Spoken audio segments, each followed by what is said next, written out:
नया IBN 7 हौसला है। नमस्कार, आप है प्रशांत और तेजस्वी के साथ देख रहे हैं सारा देश 100 खबरें। आइए खबरों के सिलसिले को आगे बढ़ाते हैं। पेरिस में एक शाम काफी मशहूर है और प्रधानमंत्री मोदी ने भी पेरिस में एक शाम राष्ट्रपति ओलांद के साथ पेरिस की सीन नदी में नाव पर चर्चा की। नाव पर चर्चा के दौरान दोनों नेताओं ने लोगों का हाथ हिलाकर अभिवादन भी किया। प्रधानमंत्री मोदी ने ट्वीट कर नाव पर चर्चा के लिए राष्ट्रपति ओलांद का शुक्रिया अदा किया। नाव पर चर्चा की फोटो भी प्रधानमंत्री ने इंस्टाग्राम पर डाली।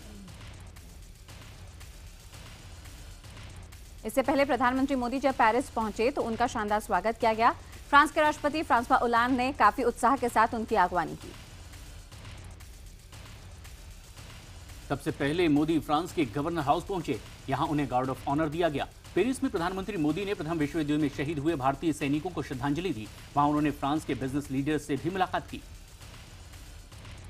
यूनेस्को मुख्यालय में मोदी जैसे ही मंच पर भाषण देने पहुंचे सारा हॉल वंदे मातरम और भारत माता की जय के नारों से गूंज उठा। हॉल में मोदी मोदी के भी नारे लगे। पीएम मोदी ने भाषण की शुरुआत फ्रेंच भाषा में की। मोदी ने कहा कि यूनेस्को की 70वीं सालगिरह पर वो यहां आकर गौरवान्वित महसूस कर रहे हैं। यूनेस्को मुख्यालय में अपने संबोधन में प्रधानमंत्री नरेंद्र मोदी ने कहा कि दुनिया में शांति और भाईचारा कायम करना और सुनहरा भविष्य बनाना ही हमारा लक्ष्य है। प्रधानमंत्री मोदी ने लड़कियों की शिक्षा को प्राथमिकता बताते हुए कहा है कि उनका लक्ष्य देश के कोने कोने में शिक्षा पहुंचाने का है। पीएम मोदी ने शिक्षा और स्वास्थ्य के क्षेत्र में दिए गए सहयोग के लिए यूनेस्को का आभार जताया। उन्होंने कहा कि शांति के लिए शिक्षा का प्रचार प्रसार जरूरी है। भारत के विकास के बारे में मोदी ने कहा है कि हम डिजिटल इंडिया के रास्ते पर आगे बढ़ रहे हैं। इससे विकास का रास्ता खुलेगा। मोदी ने कहा है कि मेरी सरकार की सबसे बड़ी प्राथमिकता है कि हर सिर पर छत हो और हर घर में बिजली हो।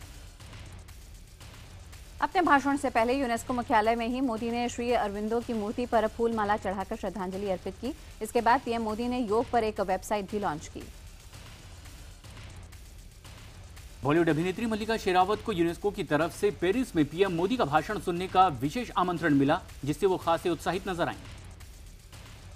प्रधानमंत्री नरेंद्र मोदी और फ्रांस के राष्ट्रपति फ्रांसवा ओलांद ने शुक्रवार को साझा बयान जारी किया। साझा बयान में दोनों देशों ने एक दूसरे को अपना अहम रणनीतिक साझेदार बताया। साझा बयान में भारत और फ्रांस के बीच हुए 20 समझौतों के बारे में जानकारी दी गई है। इन समझौतों में मुख्य रूप से लड़ाकू विमान, राफेल और परमाणु ऊर्जा से जुड़े समझौतों के बारे में जानकारी दी गई। साझा बयान में बताया गया कि फ्रांस भारत में विकास के लिए 2 अरब यूरो का निवेश करेगा। साथ ही भारत ने 36 राफेल विमान खरीदने पर हुए समझौते की जानकारी दी। महाराष्ट्र के जैतापुर में परमाणु प्लांट लगाने पर भी दोनों देशों में समझौता हुआ है। फ्रांस के राष्ट्रपति ने शुक्रवार को पाकिस्तान की जेल से आतंकी लखवी की रिहाई पर भी आलोचना जताई। प्रधानमंत्री मोदी ने कहा कि हमारे मेक इन इंडिया अभियान में भी फ्रांस हमारे साथ है और दोनों देश मिलकर इस योजना को अंजाम तक पहुंचाएंगे। फ्रांस के राष्ट्रपति ओलांद ने मेक इन इंडिया का तारीफ करते हुए कहा कि ये एक योजना नहीं बल्कि विजन है। संयुक्त बयान में प्रधानमंत्री ने कहा है कि अंतरिक्ष के क्षेत्र में हमने 50 साल पूरे कर लिए हैं और इस मौके पर भारत और फ्रांस का एक संयुक्त स्टैम्प भी जारी किया गया। अंतर्राष्ट्रीय सुरक्षा परिषद में स्थायी सदस्यता के लिए भारत का समर्थन करने पर प्रधानमंत्री मोदी ने फ्रांस का धन्यवाद अदा किया। प्रधानमंत्री नरेंद्र मोदी ने फ्रांस दौरे का आज दूसरा दिन है और प्रधानमंत्री आज सबसे पहले फ्रांस के वित्त मंत्री के साथ टुलूज शहर में एयरबस प्लांट जाएंगे। इसके बाद दोपहर में प्रधानमंत्री उत्तरी फ्रांस में मौजूद फ्रैंको इंडियन सेमेटेरी जाएंगे और फिर शाम करीब 7:30 बजे प्रधानमंत्री मोदी पेरिस में लूव्र संग्रहालय भी जाएंगे। वो संग्रहालय दुनिया के सबसे बड़े संग्रहालयों में से एक है। सुब्रमण्यम स्वामी ने फ्रांस में राफेल लड़ाकू विमान सौदे का विरोध किया है। उन्होंने कहा है कि मैंने सरकार को आगाह किया है कि उसके बावजूद अगर सरकार खरीदती है तो मैं कोर्ट जाऊंगा।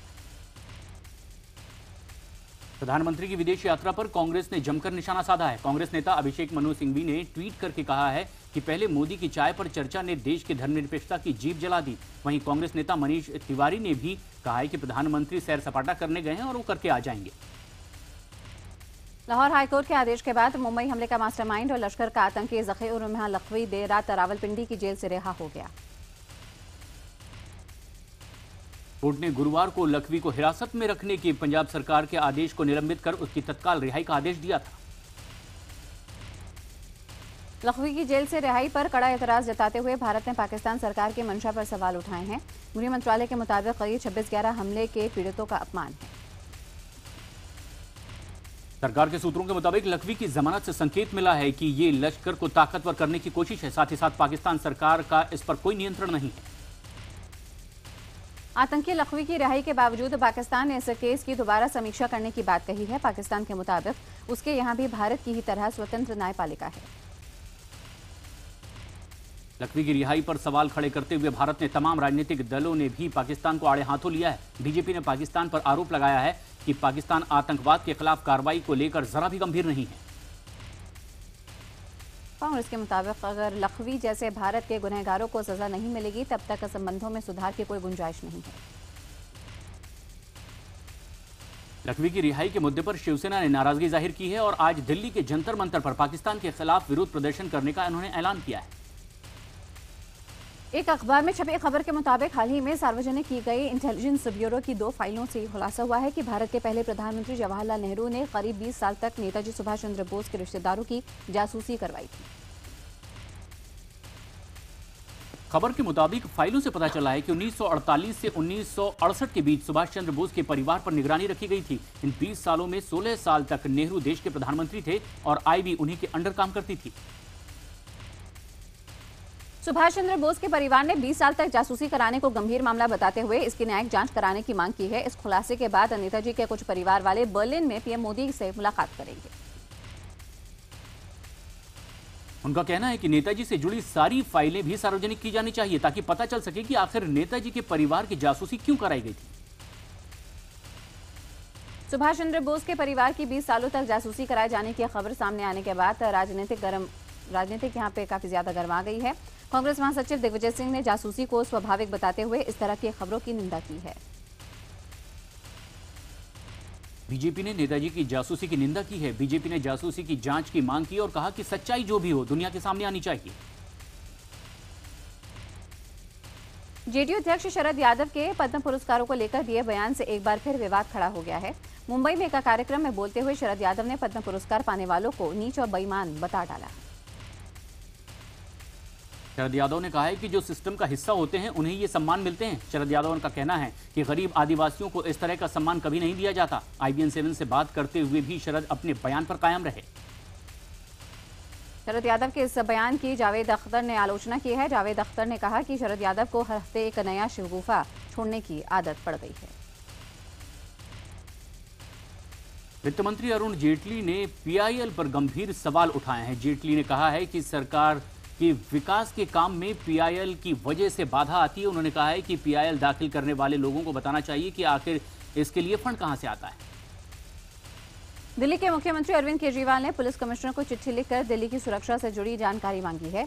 चिट्ठी में केजरीवाल ने महिलाओं से जुड़े सुरक्षित इलाकों की जानकारी मांगी है। ये भी पूछा गया है कि कहां-कहां CCTV कैमरे की जरूरत है। आम आदमी पार्टी में मचे झगड़े के बीच आज दिल्ली के मुख्यमंत्री मुंडका में रैली करेंगे। किसानों को राहत देने के भी कुछ बड़े ऐलान वो कर सकते हैं। दिल्ली में आम आदमी पार्टी की सरकार में पहली बार मंत्रियों के विभाग में फेरबदल किया गया है। इसमें मंत्री जितेंद्र तोमर से गृह विभाग लेकर सत्येंद्र जैन को दिया गया है। जितेंद्र को गुरुद्वारा प्रबंधक चुनाव मंत्रालय भी दिया गया है। आज मुंबई की बांद्रापुर विधानसभा सीट पर उपचुनाव के लिए वोट डाले जा रहे हैं। शिवसेना, कांग्रेस और MIM के लिए ये प्रतिष्ठा का चुनाव माना जा रहा है। इस सीट से कांग्रेस के उम्मीदवार नारायण राणे शिवसेना अध्यक्ष उद्धव ठाकरे को भी उनके गढ़ में चुनौती देने पहुंचे। शिवसेना के पूर्व विधायक बाला सावंत की मौत के बाद ये सीट खाली हुई है। माना जा रहा है कि उपचुनाव नारायण राणे का राजनीतिक भविष्य भी तय कर सकता है। उत्तर प्रदेश के फैजाबाद में एक किसान ने खुदकुशी कर ली है। इस किसान ने गेहूं की फसल खराब होने की वजह से फांसी लगा ली। पिछले हफ्ते ही फैजाबाद में एक किसान ने आत्महत्या की थी। फैजाबाद के बाद संभल में भी एक और किसान ने मौत को गले लगा लिया। खुदकुशी की वजह सिर्फ फसल का खराब होना बताया जा रहा है। सहारनपुर में भी एक किसान ने आत्महत्या कर ली है। इस किसान ने कर्ज लेकर गेहूं की खेती की थी, लेकिन बारिश की वजह से फसल पूरी तरह से बर्बाद हो गई, जिसे देखकर उसने फांसी लगा ली। यूपी में रोजाना 3 से 4 किसान इस वक्त आत्महत्या कर रहे हैं। सीकर में किसान मुआवजे की मांग को लेकर मोबाइल टावर पर चढ़ गया और वहां से कूदने की धमकी देने लगा। कई घंटों तक ये ड्रामा चलता रहा। बाद में प्रशासन ने उससे समझा बुझा कर नीचे उतारा। उत्तराखंड के देवप्रयाग में एक दर्दनाक हादसा हुआ है। एक मैक्स गाड़ी खाई में गिर गई। 8 लोगों की इससे मौत हो गई, जबकि 5 लोग इसमें बुरी तरह से जख्मी हुए हैं। गाड़ी में 9 लोग सवार थे। बताया जा रहा है कि गाड़ी ऋषिकेश से चमोली की तरफ जा रही थी। रास्ते में यह हादसा हो गया। खबरों के मुताबिक गाड़ी में क्षमता से ज्यादा लोग सवार थे, जिसकी वजह से उसका संतुलन बिगड़ गया। उत्तराखंड में काशीपुर के चीफ मेडिकल ऑफिसर को घूस लेते हुए रंगे हाथों गिरफ्तार कर लिया गया है। गिरफ्तारी विजिलेंस विभाग ने की है। गिरफ्तारी के बाद मेडिकल ऑफिसर के घर की तलाशी भी ली गई। फर्जी आईएएस रूबी चौधरी को 4 दिन की न्यायिक हिरासत में जेल भेज दिया गया है। उधर रूबी चौधरी के वकील ने आरोप लगाया है कि पुलिस पूछताछ के नाम पर रूबी चौधरी का मानसिक उत्पीड़न कर रही है। महाराष्ट्र में टोल नाकों से परेशान लोगों को फडणवीस सरकार ने राहत देते हुए 12 टोल नाकों को बंद करने का आदेश दिया है। साथ ही साथ 53 टोल नाकों को अब 4 पहिया गाड़ियों को भी छूट देने के आदेश दिए गए। आने वाले 31 मई से सरकार का ये फैसला लागू हो जाएगा। कोल्हापुर में टोल नाकों को बंद करने के सिलसिले में एक कमेटी बनाई जाएगी, जो अपनी रिपोर्ट 31 मई को सरकार को सौंपेगी। राजस्थान हाई कोर्ट ने आर्म्स एक्ट में सलमान खान को बड़ा झटका देते हुए 4 गवाहों की गवाही रोकने की याचिका खारिज कर दी है। सलमान खान ने सेशन कोर्ट के आदेश को चुनौती दी थी। पश्चिम बंगाल के बर्धमान में बस पलट जाने की वजह से हादसे में 10 लोगों की मौत हो गई, जबकि 50 से ज्यादा लोग घायल हुए हैं। बताया जा रहा है कि 3 बसों में सवार लोग गंगा स्नान के लिए नदिया जिले के मायापुर जा रहे थे। एक दूसरे से आगे निकलने की होड़ में एक बस बेकाबू होकर पलट गई थी। बस में करीब 70 यात्री थे, जिनमें से 10 लोगों की मौत हो गई है। लोगों की चीख पुकार सुनकर गांव वाले यहां पर पहुंचे और बस में फंसे हुए लोगों को बाहर निकाला। महाराष्ट्र के बेलगांव में कार में दम घुटने से 2 मासूम बच्चों की मौत का मामला सामने आया है। बताया जा रहा है कि यह हादसा उस वक्त हुआ है जब 3 बच्चे घर के पास कार में खेल रहे थे। तभी खेलते वक्त किसी ने कार को बंद कर दिया। दरवाजा बंद होने की वजह से किसी को भी उनके चिल्लाने की आवाज सुनाई नहीं दी। जब घर वालों ने बच्चों को ढूंढना शुरू किया तो उन्होंने बच्चों को कार में बंद पाया, जिसके बाद अस्पताल ले जाते वक्त 2 बच्चों ने दम तोड़ दिया। राजस्थान के कोटपुतली में बेरी बांध में नहाने गए 2 बच्चों की डूबने से मौत हो गई। बताया जा रहा है कि अरविंद नहाते हुए गहरे पानी की तरफ चला गया, जिसे डूबते देख प्रियांशु भी उसे बचाने के लिए पानी में उतर गया, लेकिन दोनों पानी में डूब गए और उनकी मौत हो गई। मुजफ्फरनगर में पंचायत ने दहेज के खिलाफ अहम फैसला सुनाते हुए लड़के को 2 साल तक शादी न करने की सजा दी है। आरोपों के मुताबिक लड़का सरकारी नौकरी करता है और लड़की वालों से दहेज में कार की मांग कर रहा था। मध्य प्रदेश के डिंडोरी जिले के आदिवासी इलाके के एक स्कूल में पढ़ाने आए टीचर ने शराब पी रखी थी। जब निरीक्षण करने के लिए जिले के कलेक्टर और विधायक पहुंचे तो नजारा गजब का था। स्कूल में शिक्षक शराब पीकर झूम रहा था। बिहार के पटना सिटी में एक छात्र की संदेहास्पद परिस्थितियों में मौत पर लोगों ने जमकर हंगामा किया है। बताया जा रहा है कि 10 साल का राकेश अपने 2 छोटे भाइयों के साथ छात्रावास में रहकर पढ़ाई करता था। गाजियाबाद में एक तरफा प्यार में पागल शख्स ने लड़की की गला रेत कर हत्या कर दी। घटना के बाद से आरोपी अभी तक फरार है। पुलिस के मुताबिक आरोपी लड़के के घर के पास ही रहता था। बताया गया कि शुक्रवार शाम को जब लड़की घर लौट रही थी तभी रास्ते में उसने लड़की को रोक लिया और दोस्ती करने के लिए दबाव बनाने लगा। जब लड़की ने विरोध किया तो उसने चाकू से उसका गला रेत दिया। गाजियाबाद में दिन दहाड़े एक होटल मालिक ने 9 लाख रुपए लूट लिए। लूट से पहले बदमाशों ने उसके पैर में गोली मारी। पीड़ित के मुताबिक बदमाशों की संख्या 3 थी और वो बाइक सवार थे। इस होटल मालिक का नाम यूसुफ है। जब वो बैंक से पैसे निकालकर घर की ओर जा रहा था, रास्ते में इस घटना को अंजाम दिया गया। गोली पैर में लगने की वजह से पीड़ित की जान बच गई।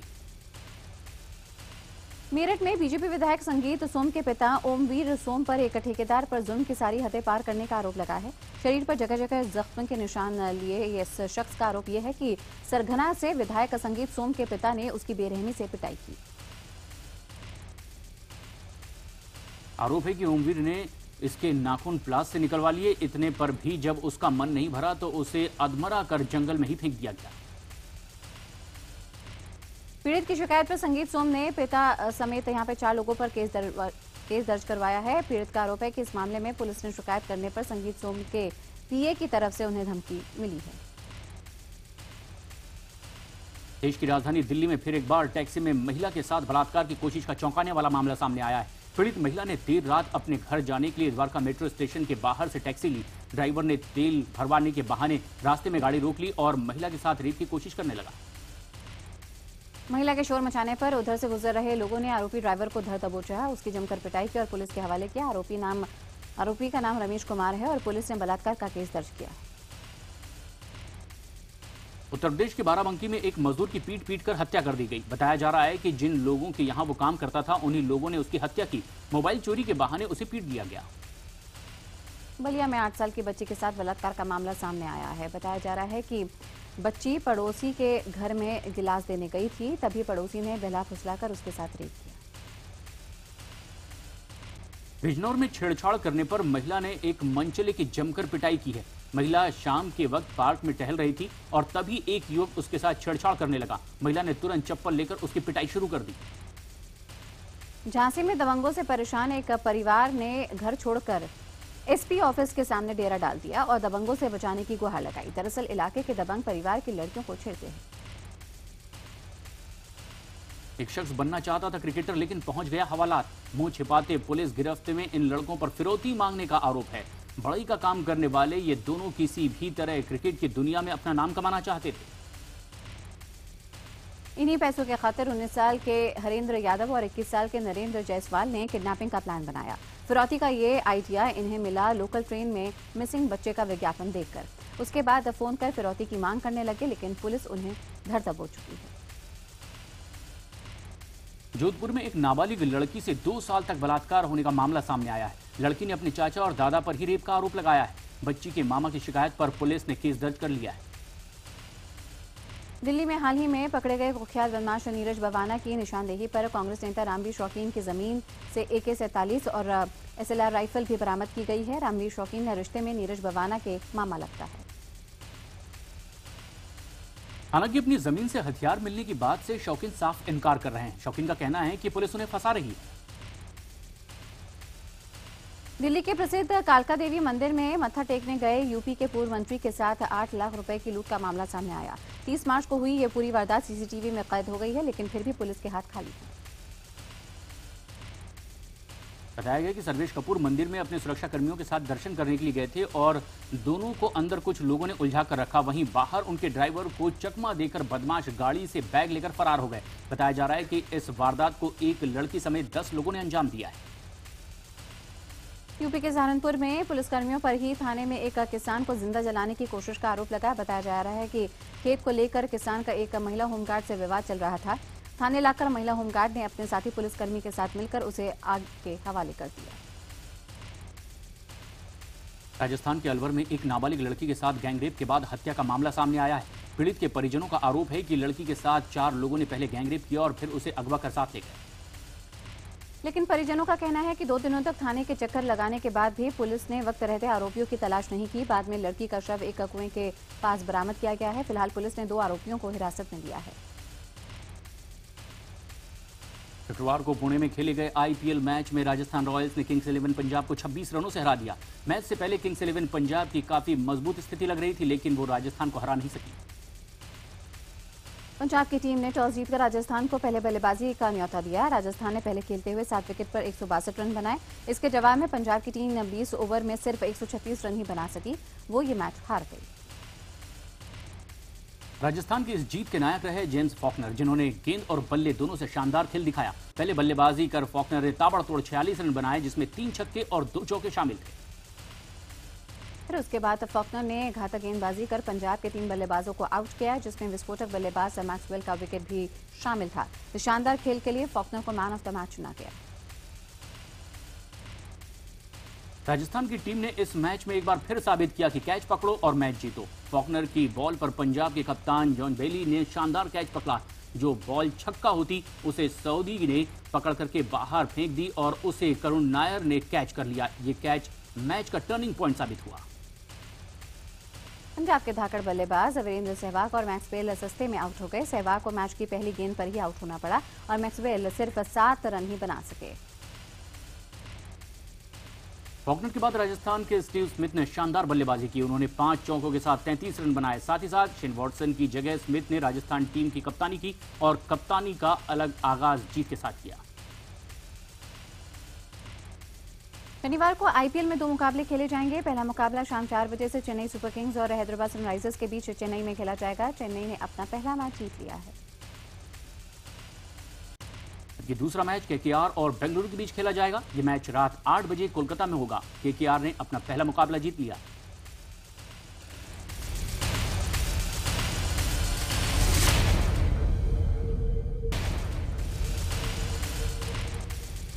सलमान खान ने अपने फैंस के लिए ट्विटर पर एक वीडियो डाला है। इस वीडियो में सलमान मुंबई की सड़कों पर साइकिल चलाते हुए नजर आ रहे हैं।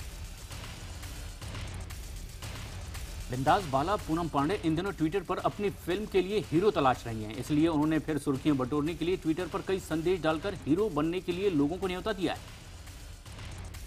अभिषेक बच्चन ने हेरा फेरी 3 की शूटिंग शुरू कर दी है। फिल्म 18 दिसंबर को रिलीज होगी और इस फिल्म में अभिषेक के साथ जॉन है।